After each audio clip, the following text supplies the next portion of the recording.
Hey, what's up? It's the landlord. I just jumped off the porch with Dirty Glove Bastard. Yeah. They say the strip shut down. We gotta hustle now.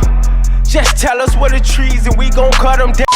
All right, so we got the landlord off the porch with us today, man. How you feeling today, bro? I feel good, blessed. Can't complain at all. Yeah, man. Nah, I appreciate you coming by today, man. Long time coming, man. I appreciate you. Yeah, it was, you know how that go, but yeah, I appreciate y'all for sure. Okay. For sure. Yeah, man. So what else you working on here in Atlanta during this trip, man? Man, I actually was came to record a little bit. I was doing a feature, supposed to do a feature this weekend, and you know, really come holler at y'all, man. I just, you know, trying to get back outside. Yeah. You know, get back outside. I feel that, man. All right, so talk to us about life in Vegas, man. What's going on? Man, you know what? Honestly, you know, with COVID, it's kind of weird right now. You know, Vegas ain't. You know, we still going through the typical stuff that we do, you know, outside the strip. But you know, for the strip and the money and all that, it's kind of like funny right now. Oh, really? You know, yeah, for sure. For sure. What part of the city you from? I'm from the west side of Las Vegas. Okay. Yeah, born and raised, 40 block, Comstock and Laurie Street to be exact. Okay. Yeah.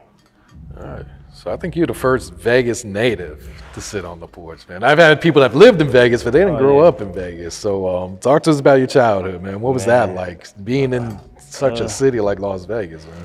Really, you know, typical, the same shit. You know, for the most part, it's the same stuff. But honestly, growing up in Vegas, like a lot of people talk a lot about the, you know, the strip. But in our childhood, really, the strip didn't exist. You know, a lot of us didn't see the strip until we like graduated high school, maybe 16 years old. I don't think I seen the strip till I was a teenager for sure. Yeah. You know what I mean? But yeah, we grew up in the actual city. Okay. Yeah. So what goes on out there, man? Because like it's the same thing in Miami. It's like people who are from Miami, they're like, man, we don't go to South Beach, man. We don't know nothing about that. But that's all the tourists know. That's all the news want to talk. And just growing up, you know, we lived out a lot of our, you know, who we is today, and you know, our childhood and in our teens.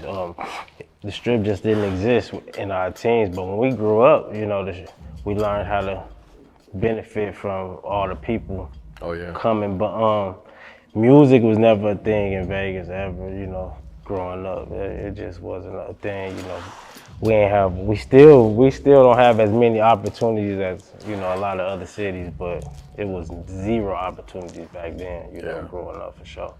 Yeah, why do you think it is like that?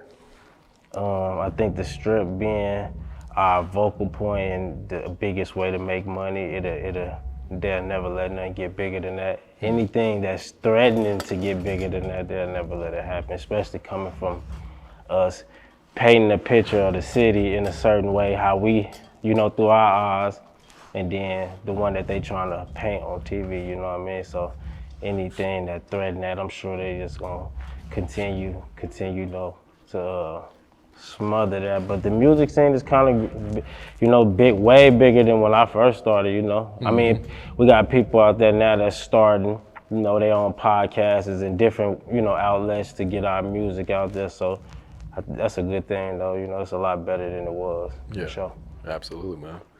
So at what age would you say you jumped off the porch? Man, probably like 12, 13. When I was 12 going on 13, my brother, my house got shot up. And that's when my brother got shot 12 times. Oh, damn. And I think I can say just personally, that'd probably be the moment I felt like I was all the way off the porch for sure. Did he survive that incident? Yeah, for sure. He survived it for sure. Oh, shit. Yeah, he's 100% good now for sure. Damn. Yeah. So what did that change? I'm sure your outlook on life kind of changed. Man, it actually changed everything. My whole family ended up splitting up a little bit. You know, it was my mama and me and my two big brothers. When that happened, my brother went with my mama, I went with my dad. My other brother went with his girl, and from there it was just a little scattered out. So I think that just changed everything. It let me know like it's real out here Oh yeah. for sure. So how long you been making music now? Man, when I was like 12, I think like 12, 11, 12, maybe even like, no, I think I was like more 13. I think I was 12 or 13. But one of my big homies from my neighborhood was rapping, and he was like in a situation where he was about to get like a deal or something like. But anyway, they let him run like a studio, his own studio. Man, I went up in there, he let me record a song, and that's when I first like thought I was gonna do music. But then he got locked up. He got like 12 years, 10 to 12 years for some, and I went back, I went back to the streets. I was back doing the same shit I was doing, but then after that, it got hot again, real super hot for me, so I moved to Seattle Oh yeah. to just try to change my scenery, just trying to get my name from being so hot. And got us some BS out there, and then had to come back. And then that's when I was like, man, I'm gonna do music. I'm gonna really try to do this, for sure. How long ago was that decide? It's actually like 2 years after high school. I think that was like 2007, 2008. Okay. Yeah, couple years after. Yeah, 2008. So when I came back, I was like, this is the only thing, that's gonna make sense, for sure. Yeah. Yeah. How'd you get the name Tha Landlord? Just growing up in the city, I feel like having the power that I had at the time, I was just looking for a name that kind of just meant, some powerful, without saying that, I'm the king, or I'm, just something that just meant, I'm in control of what go on, So that was just me just trying to be creative with a name that wasn't so typical, Yeah. for sure. Anyone that listens to your music, man, can hear a lot of sports references, man. Oh yeah, that's all you get to, that was the only thing we get to see, sports, rap and sports, growing up. So for sure, I'm a sports fanatic, for sure. Vegas doesn't have any team. Well, they do now, but they didn't. So who are some of your favorite teams? Who would you grow up watching, and who are you a fan The of today? Bulls was, Jordan was when I'm NBA. I'm kind of like a player person. So yeah, Jordan. After Jordan, it was Iverson. Then after Iverson, it was Melo. And right now, I'm just riding Melo out until he retired. Okay. Football, Buffalo Bills. I played like when I was 8. That was the first team I played for. Mighty Mighty football. Oh yeah. And it was the it was the Bills. So right now, that's been my team since I was 8 years old. So I'm a Buffalo Bills fan, for sure. Okay. But now that we got the Raiders, I'm definitely a Raiders fan. I'm definitely a Golden Knight fan, Okay. for sure. Well, you're into hockey. Yeah. Anything Vegas, Yeah. for sure. You big on sports gambling at all?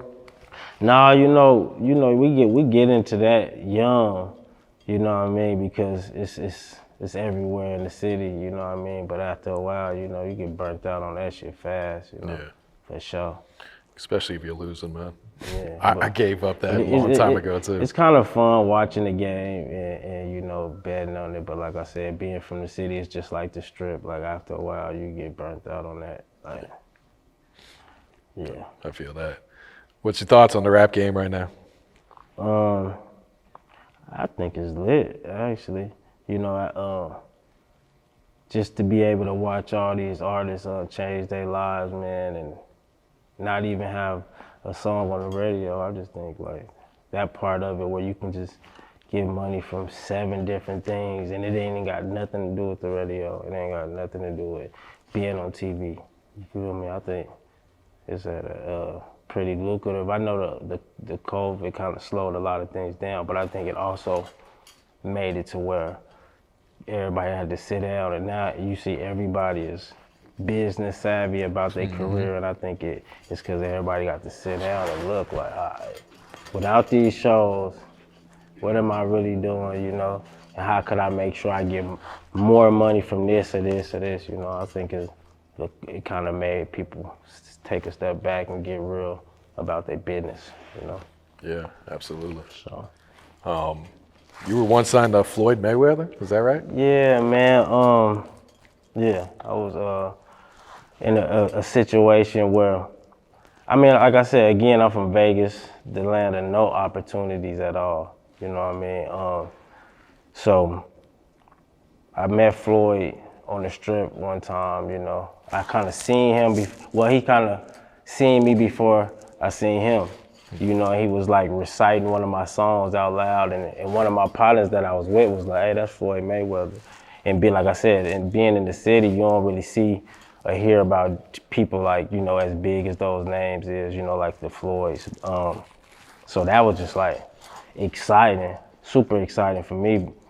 But instantly we started talking about the music, and you know, we tried to make something happen. Well, I tried for the most part, and it just, nothing happened, you know, so I kind of wasted 4 years of my career for sure. 4 years? Oh, wow. Why do you think it didn't work out? Honestly, I just think people is good at certain stuff, and you know everybody ain't good. Like, honestly, I just feel like if you got somebody running a basketball team and you just ask them, oh, run this football team, it's probably gonna be a little bit harder. They don't know a lot about it. They gotta learn some things that they may not know. That's why I just chop it up to, he just didn't know much about the music business or didn't care to know. And it was just the kind of like the last thing on his mind sometime, you know. Sometime it was at the top of the list, and then one day it'd be at the bottom of the list. And like I said, it could have a lot to do with, you know, that being a second job, a third job, a fourth job, you know, versus what he do. Yeah. You know what I mean? So. Yeah. So how'd you link up with Lilo? It's kind of crazy because right before I seen Lilo for the first time, before we met, some of my little homies used to always talk about him, like you know, I used to be talking about Wayne, and they used to be talking about Starlito, like, man, Starlito this. And one time, one of them played a song, so then I went and dug up some of the other songs and just listened to it, and it was kind of like, to the point where I started playing it every day. Now I'm watching videos, I'm like, oh, so this is who it is. And I think like, a year later, I seen him at Floyd fight, and I'm like, you know, had I not watched the videos, you know, I was listening to the music probably almost a year before I even looked at the video. I had just looked at the videos probably some months before I seen him. And I'm like, oh, this bro. And I told him, like, what's up? Boom, boom. We flicked it up, took some pictures, took my number down. He, you know, from there we just, you know, he went his way, I went my way, and he ended up coming to Vegas, like probably 6 months, 5 months later. And he had tweeted like, hey, anybody know the landlord, tell him to holler at me. Oh, really? You know what I mean? Cause like I said, we talked about some stuff prior, but then one of my little homies, Lil Marlon, rest in peace, he hit me, and he showed me like you know, what Lito said. He was like, bro, it gotta be talking about you, you know. I'm like, yeah, because I had linked with him at the fight, so I hit him, and from there we kind of like linked up on some other stuff, and from there, you know, first it wasn't nothing about music. We just kind of like, you know, chopping it up on some other stuff, and then it turned into what it turned into for sure. Yeah. Yeah. So when did you officially join Grind Hard? Man, first, like I said, first it was just like, that's my partner. Like, we used to just kick it in Vegas. I slide to Nashville. He might say, hey man, I'm going to Miami. Let's pop into Miami. We just, like I said, it started out as a friendship, and he just really started helping with a lot of stuff just because, like, even before we made it official, he still was like, you know, had a lot to do with like my decision making for certain stuff. He was just helping. And, you know, just to be coming from that Floyd situation with somebody that had all this, and all they had to do was like, you know what I mean, that had a light way bigger than Lito's. But, you know, to just see somebody was helping with my career, period, I was just like, and didn't ask for nothing, you know. It wasn't like, oh, he was doing this for something. He just was doing it on GP. And from there, I kind of just like, yeah, I'm rocking with bro, so. Yeah, and it's like everyone on Grind Hard, it's like a family affair, man. It's not like, you know, we're just rappers on the same label. It's like a real brotherhood too. And I think that's just kind of how it happened. I don't think nobody was kind of like hit by Lito saying, hey, I want you to rap with us. And like, I think everybody relationship grew organically on some like personal level.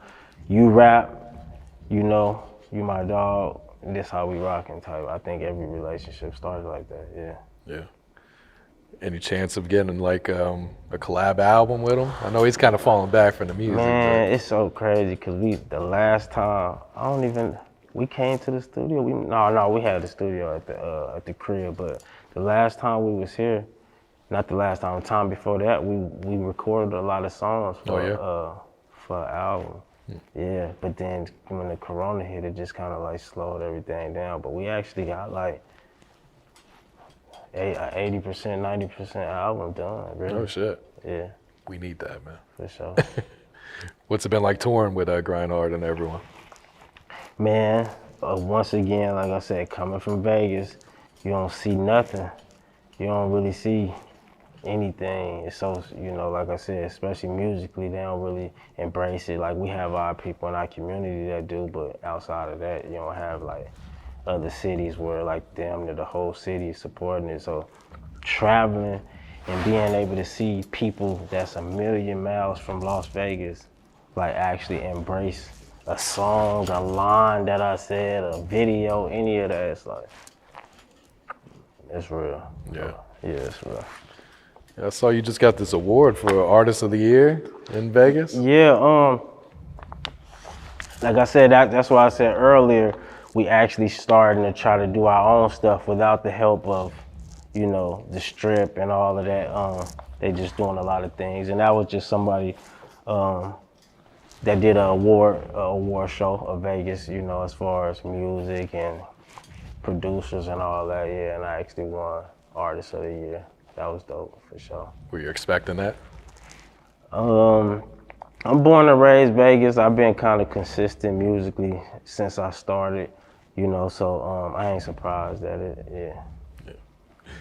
All right, talk to us about TrapLand, you and Trapperman Dale, man. This is one of my favorite songs still, man. Man, that's my brother, Trap my brother, man. That's another relationship that just started, man.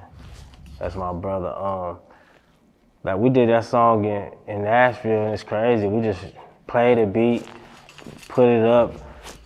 We did the song, next day we shot the video and got the artwork done. It was just like that. And from that song, you know, everybody, as far as people on the internet, they kind of pushing for us to do like a mixtape. So me and him, we keep talking about it. And you know, my little brother, Cutthroat, he always like, every other day, every other week at least, saying, bro, you and Trap gotta drop. You and Trap gotta drop. And that's all I be seeing in the comments every time I post that song. Like, man, y'all gotta do one song. Every time now when we talk, he just actually FaceTimed me last week. He was like, bro, I'm coming to Vegas for 3 days and we just gonna lock in, try to finish the tape, and we just gonna give it to Lito, like, look, you know, let's do it. Yeah. So we're gonna put that one together for sure. Yeah, the chemistry on that track was crazy. You guys just going back and forth like that. Yeah, we gotta drop one. Yeah, we definitely gotta drop that. I'm trying to drop TrapLand for sure, the album, but man, I'm trying to drop that Starlord album, Keeping It Real. That's what I'm really pushing for. Actually, after I drop this album, I'm gonna get on Lito head about that for sure. Definitely, man. Landamic, man. This was dope too, man. I was fucking with this. That Landemic? Yeah. Yeah, I actually that was a song that I made during all of that. You know, with the COVID, kind of like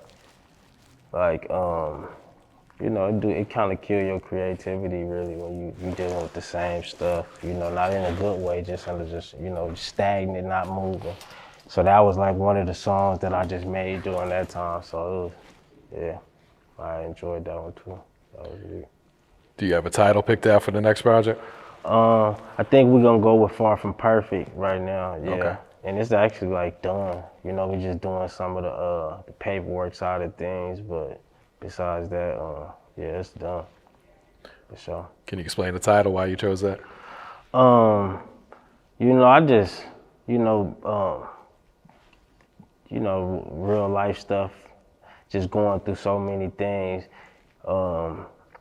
not feeling, not being there and being there for certain people, or not being a certain person that somebody want me to be. And I'm just kind of at this point, for so long, I just try to be perfect for, perfect to my peoples, and like I said, now I'm just kind of embracing the fact that I'm far from perfect, I'm gonna keep doing me, I'm gonna keep trying to do as much as I can, but I'm far from perfect, so hopefully nobody don't view me as perfect, Yeah, Yeah. I feel that. You got next single picked out?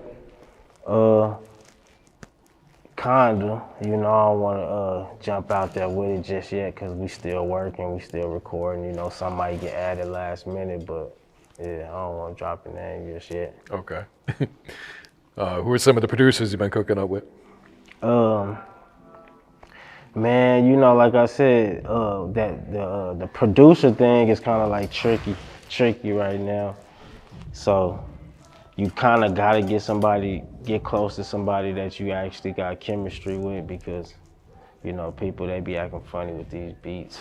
People be acting real funny. So band players. I was gonna say, just lock in with band play then, man, if all else fails. Got some stuff with band play, and I got some stuff with my partner Cody out of Vegas, Okay. And I got a lot of stuff with him, and that's kind of how I'm trying to get with some people that I know personally, got chemistry with personally, and just lock in with them instead of dancing around, Every now and then I'll come past a beat that I might feel like it's worth it to go above and beyond and try to get the rights to it, but besides that, I'd rather just stick to my people.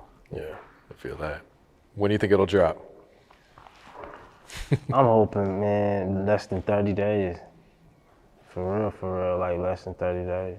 Okay. Yeah. We ready for it, bro. Man, I can't wait. I'm ready to, like I said, put that out and start pushing and getting ready for these next projects. I actually would, like I said, the COVID kind of set everything back and killed my little creativity for a minute, But we back outside, Yeah. get it going. What has being a father taught you about life? Man, before being a father, you really just living like you living for yourself, It's kind of like, it's a whole different mindset when you living for somebody else, Like you actually being put here to protect somebody, for the rest of your life, So it changed the way I viewed everything. Like every situation is premeditated, for sure, because like I said, I got something to lose now, for sure. And if I'm not here, then, that's my responsibility, so I gotta be here, for sure. Yeah. Yeah, I fuck with that line on Grind Hard. I'd rather my son be locked in somebody's school system. Right. They lock us up young, and like I said, I just hope my son can be locked inside of a school system or just any kind of system that's teaching them, and not shrinking them, Yeah, Real shit right there. for sure. What else you working on? What else coming up for you? Really, that's it, man. I'm trying to just drop more music and more visuals this year, and as many, like some vlogs, some content where I kind of like bring people like a little deeper into my world, So I'm gonna try to drop as much content as possible. And like I said, I want to drop that Starlord. I feel like the people ready for that. Me and Lilo to just go crazy on at least 10 or more songs together. Even though we got like 12 to 15 songs, I might just put them together and drop it, call it Starlord, and just, Yeah. And then see what he said about that. It's like surprise. Yeah. All right, landlord. Any shout outs before we wrap it up? Man, you know, shout out Grind Hard, shout out Baller Boys, and shout out Dirty Glove for having me, man. You know, this is a moment that don't go unappreciated at all, you know. Thanks for having me. Yeah, no problem, bro. For sure, for sure. They say the strip shut down, we gotta hustle now. Just tell us where the trees and we gon' cut them down. Little bitch keep leaving comments on my